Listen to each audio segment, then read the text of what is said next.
નમસ્કાર, શો ટાઈમમાં આપનું સ્વાગત છે. ભાવનગરના દેવુબાગ વિસ્તારમાં આવેલ મંદિરમાં ચોરી કરનાર શખ્સની પોલીસે ધરપકડ કરી કાયદેસર કાર્યવાહી હાથ ધરી છે.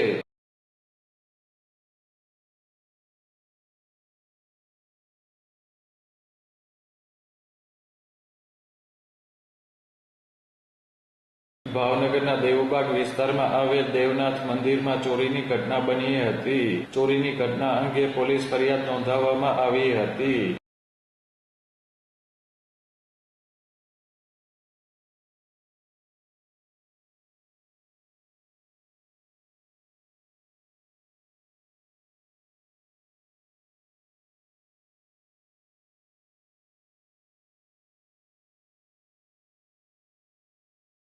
આ બનાવ અંગે નીલમબાગ પોલીસે તપાસ હાથ ધરી ચોરી કરનાર કુંભારવાડાના મોતી તળાવ વિસ્તારમાં રહેતા અલ્ફાઝ અબ્દુલભાઈ બેલીમની ધરપકડ કરી કાયદેસર કાર્યવાહી હાથ ધરી છે.